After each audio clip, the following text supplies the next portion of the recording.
कि उसके पिताजी उसके लिए दूल्हे की तलाश में निकल पड़े। शालिनी के एक करीबी रिश्तेदार ने एक लड़का उनको बताया शालिनी की शादी के लिए।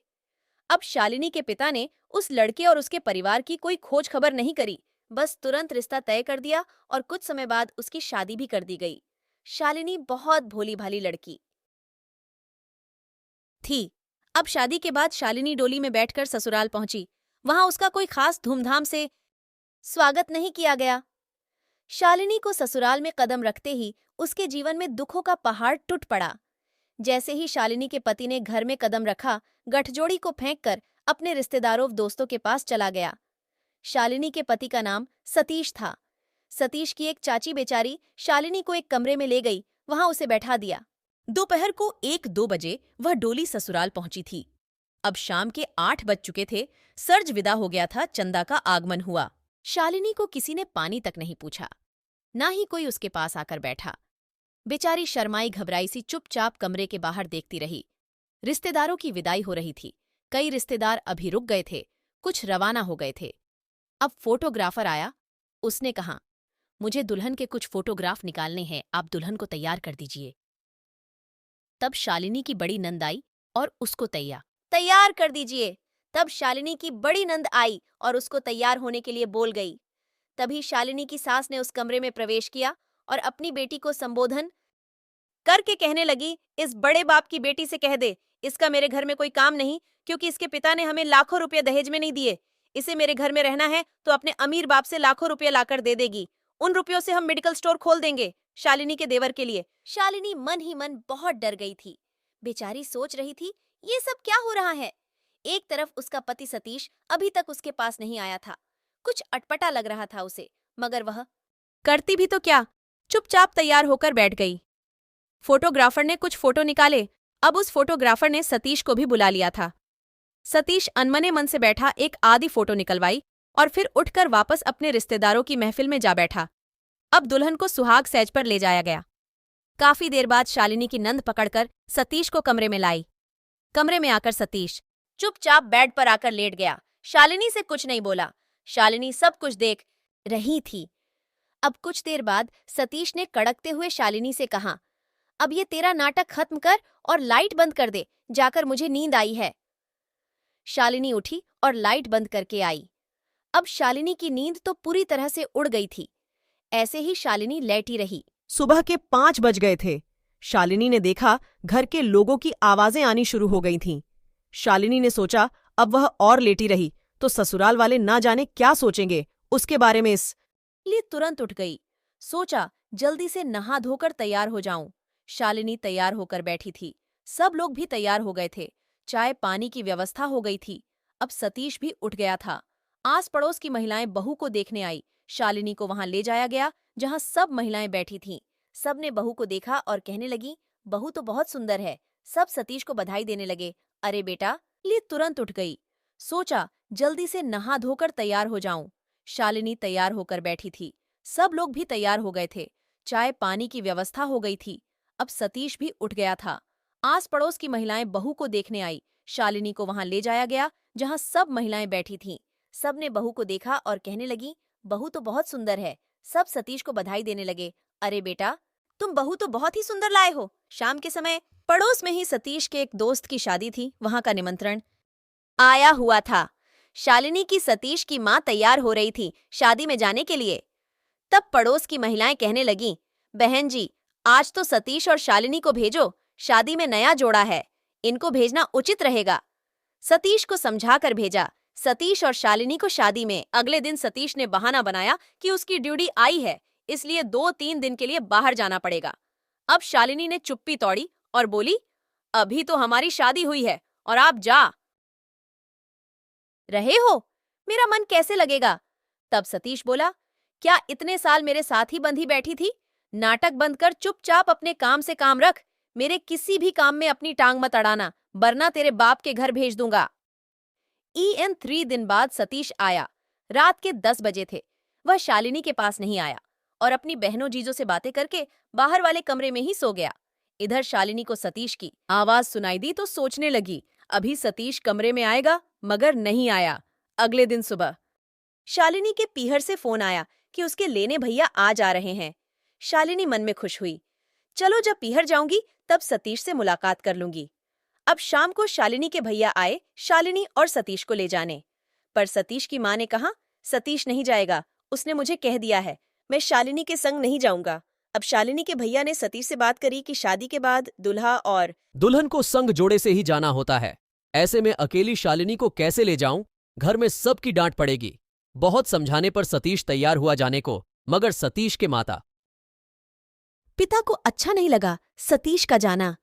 जब वे चलने लगे तो सतीश की माँ शालिनी के भैया से बोली, देखो बेटा, तुम शालिनी को ले जाने आए हो, शालिनी को 15-20 दिन अपने घर रखना, जल्दी ही मत भेज देना।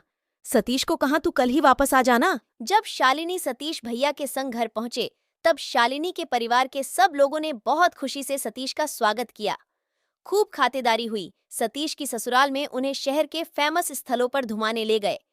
ऐसे करते अगले दिन सतीश तैयार हो गया अपने घर वापस जाने के लिए। शालिनी के पापा अव परिवार के सब लोगों ने बहुत खुशी से सतीश का स्वागत किया।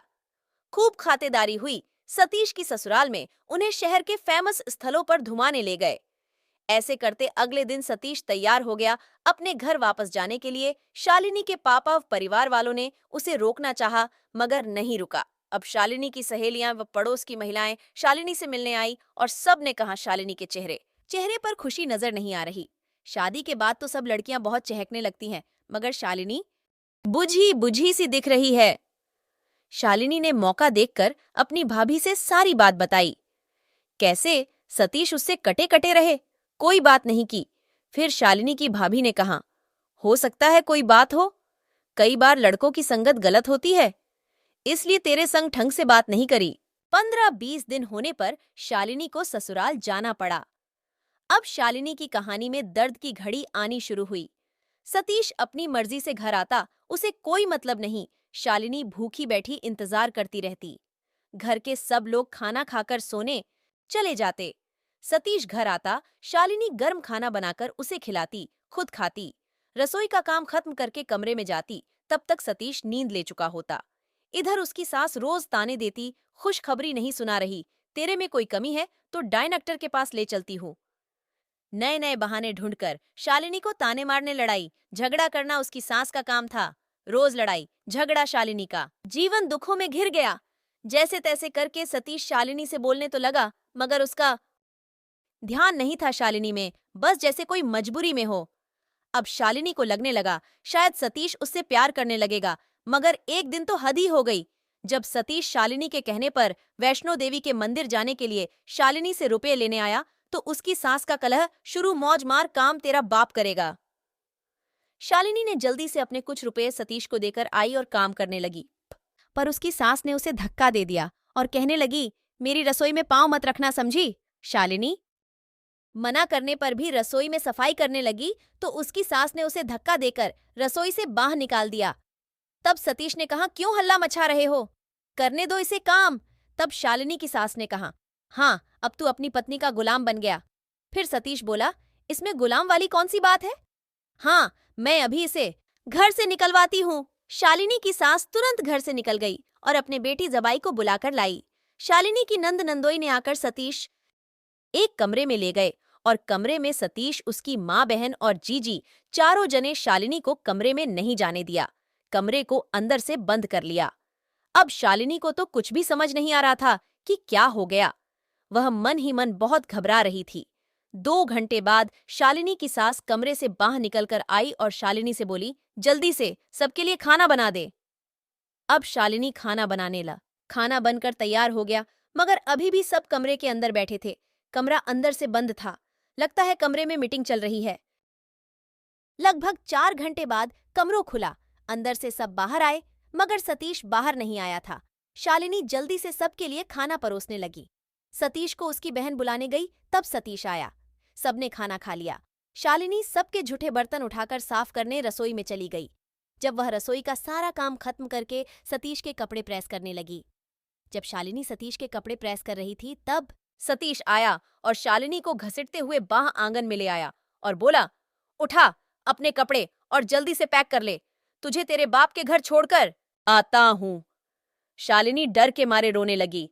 अब सतीश की बहन ने सतीश को समझिया, ऐसे करेगा तो इसका बाप तलाक दिला देगा और दहेज सारा वापस लौटाना पड़ेगा। इसे युक्ति लगाकर निकलना पड़ेगा। अभी रुक, थोड़ा समय मौका देखकर इसे निकालेंगे, तब सब इसे ही गलत कहेंगे। अब सतीश के दोस्त अपनी पत्नी सहित मिलने आया। उसके सामने सभी नायकीय ढंग से पेश आए। शालिनी से भी सतीश बहुत प्यार से बोलने लगा। सतीश शालिनी को कहने लगा, देख भाग्यवान, तुझसे मिलने को कौन आए हैं? प्यार से शालिनी का हाथ पकड़कर उसे कमरे में लाया और उसे अपने मित्र फैमिली के पास बैठाया। सतीश अपनी मां से बोला, मम्मी, इन सब के लिए नाश्ता ले आओ।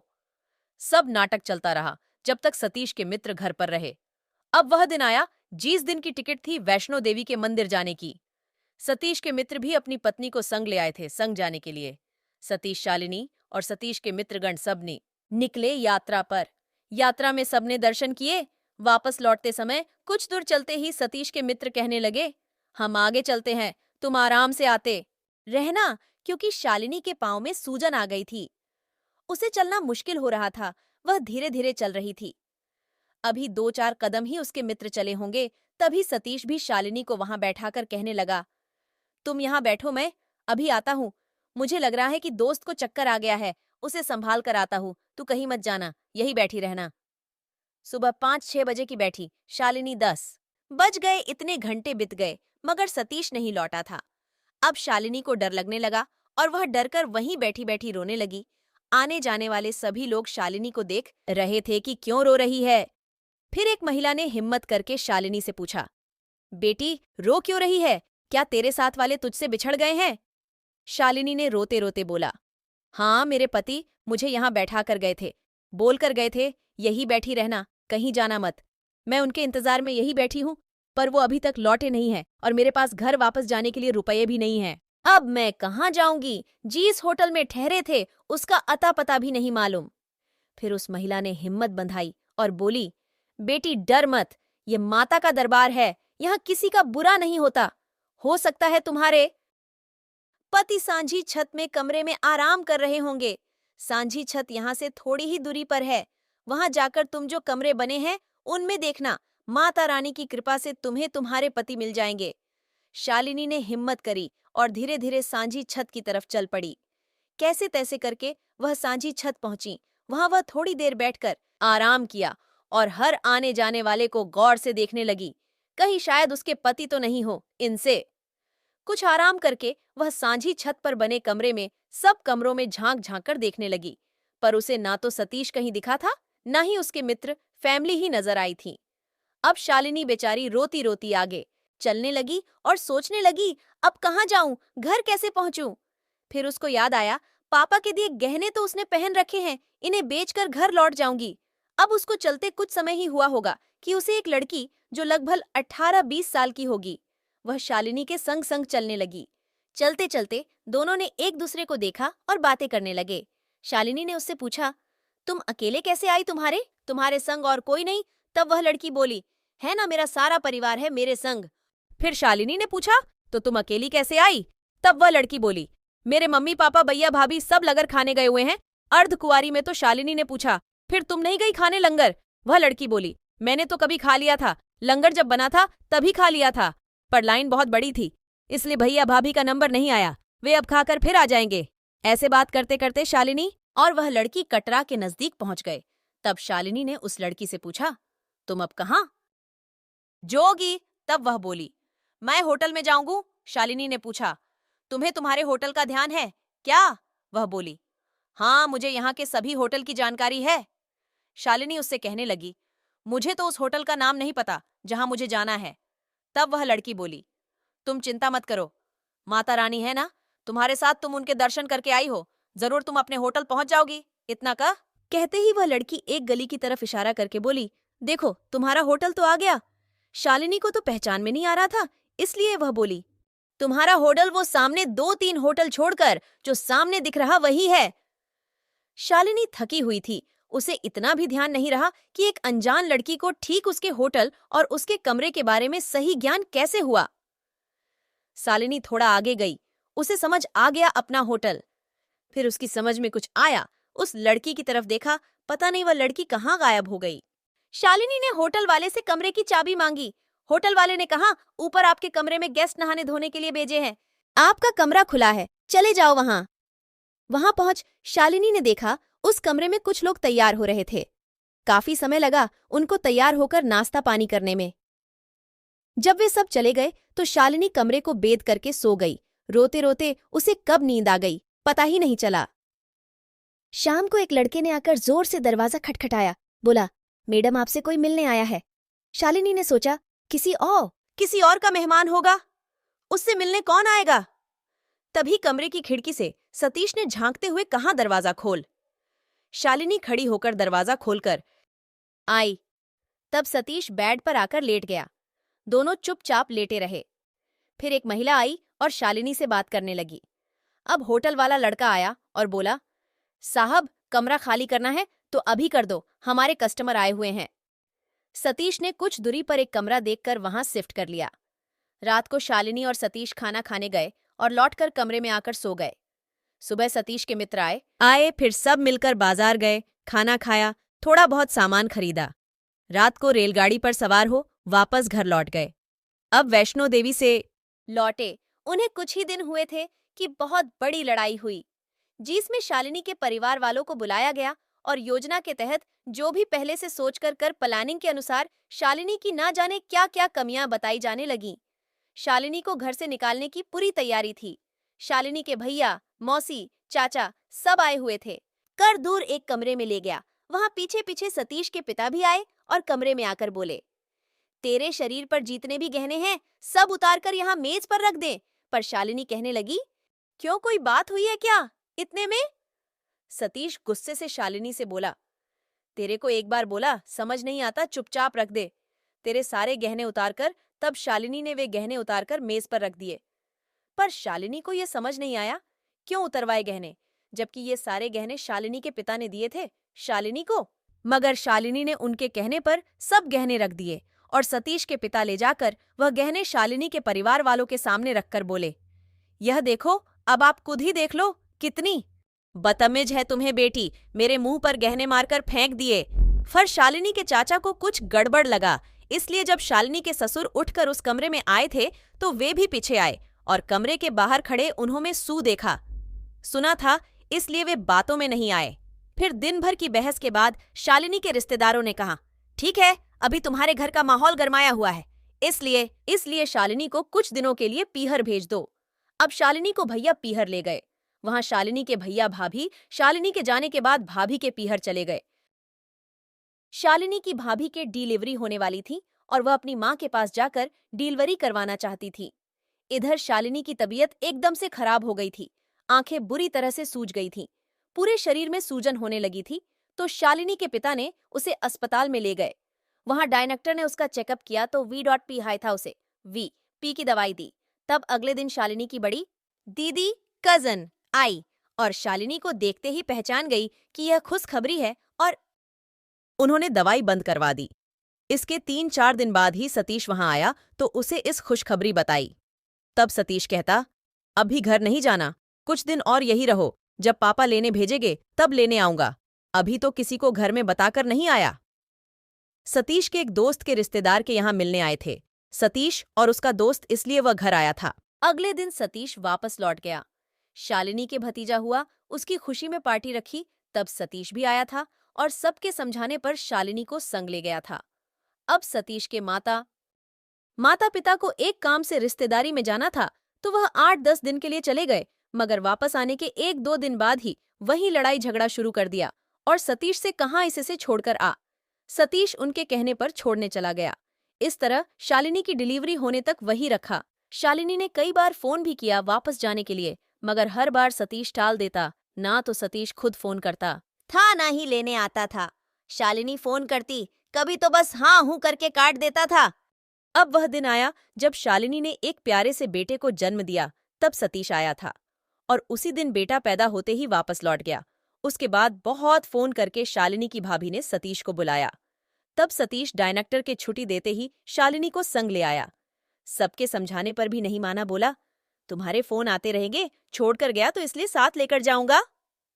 सतीश शालिनी को लेकर आया तो सही, मगर उसके माता पिता ने शालिनी के सारे सामान को उठाकर बाहर फेंकना शुरू कर दिया। बोलने लगे, इसे क्यों लाया, वापस इसको छोड़कर आ। ये हमारा घर है, यहाँ इसे हम रहने नहीं देंगे। सतीश ने बहुत समझाया कि मैं इसके परिवार वालों से जीत करके संग लाया हूँ, ऐसे में वापस अभी ही छोड़ आऊं। कुछ दिन रुको, मैं खुद छोड़ आऊंगा इसे हमेशा के लिए। मैं खुद इससे पीछा छुड़ाना चाहता हूँ, मुझे नहीं रखना इससे कोई रिश्ता। ये सब बातें शालिनी सुन रही थी। उसे बहुत दुख हुआ और मन में ठान लिया, बहुत हुआ, आगे झुकते। क्या अकेले मुझे ही गृहस्थी की जरूरत है, सतीश को नहीं है? पर बोली कि मुझे अब यहां नहीं रहना, इसलिए सतीश को पड़ोस दोस्तों सबने कहा तू किराए के मकान में रख दे इसे। फिर सतीश एक छोटा सा कमरा देख कर ले गया शालिनी को वहां। यह सतीश की एक चाल थी।